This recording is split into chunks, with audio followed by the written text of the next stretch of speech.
Picture a country in 1930, fields of dust where crops used to grow. 1 in 4 people out of work. Families packing up everything they own into a truck and driving west, hoping for anything. That was America, less than a century ago. Now look at it today, the most valuable companies on Earth, the reserve currency of the entire planet. A country where the stock market alone is worth more than the next several countries combined. Something happened in between. It wasn't luck. It was one war, one decision, and one document that rewired how money moves through the entire world. And almost nobody talks about it like that. Before World War II, the United States was rich, but it wasn't the richest. Britain still ran the largest empire in history. Its currency, the pound, was what the world used to trade. Gold sat in vaults in London, not New York. America was big, but it was still just one power among several. Then the war came, and it changed everything, but not in the way people assume. America didn't just win the war. It was the only major power that didn't get bombed flat. Factories in Germany, Japan, Britain, and the Soviet Union were rubble by 1945. American factories were untouched, and they'd spent 4 years building tanks, planes, and ships non-stop. When the war ended, the U.S. had roughly half of all the world's manufacturing capacity and 2/3 of the world's gold. That's the moment a man named Harry Dexter White saw his opening. In July 1944, at a hotel in Bretton Woods, New Hampshire, representatives from 44 countries sat down to decide how the post-war world would pay for itself. White pushed through a deal. Every currency on Earth would be pegged to the U.S. dollar, and the dollar alone would be pegged to gold. Not the pound, not the franc, the dollar. This is where a concept called the anchoring effect explains more than any economic theory does. Once people, or in this case entire nations, lock onto a first reference point, every future decision gets measured against it. The dollar became that anchor in 1944, and 80 years later the world still measures value against it.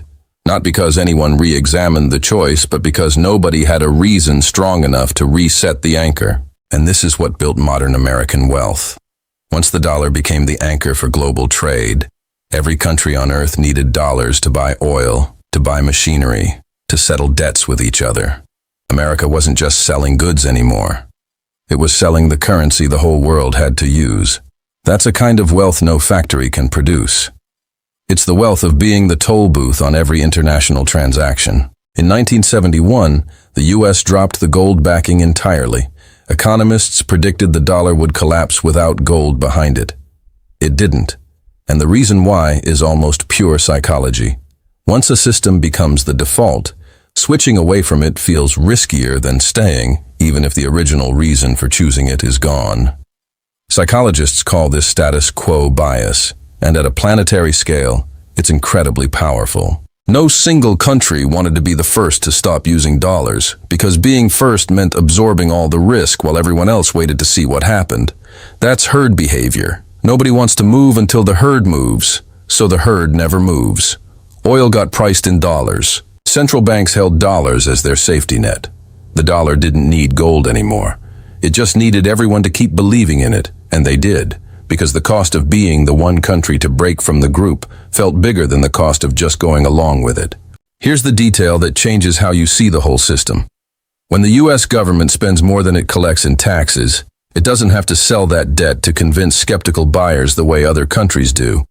The rest of the world wants U.S. debt.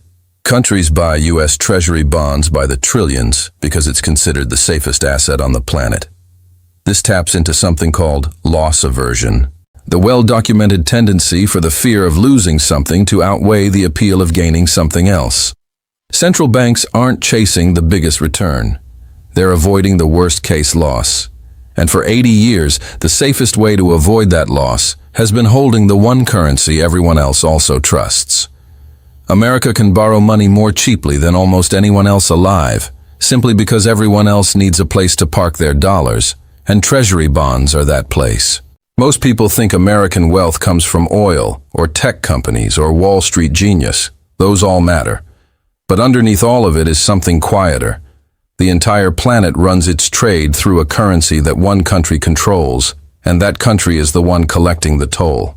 Being rich isn't just what you make. It's what you're owed simply by being the system everyone else has to use. Bretton Woods wasn't a war. It wasn't an invention. It was a meeting in a hotel, and it did more to make America rich than almost anything that happened on a battlefield. The factories rebuilt in Germany and Japan. The empire in London faded, but the dollar stayed at the center, and it still is, 80 years later. Maybe the real question isn't what makes a country rich. Maybe it's what happens to everyone else once one country becomes the currency the whole world runs on.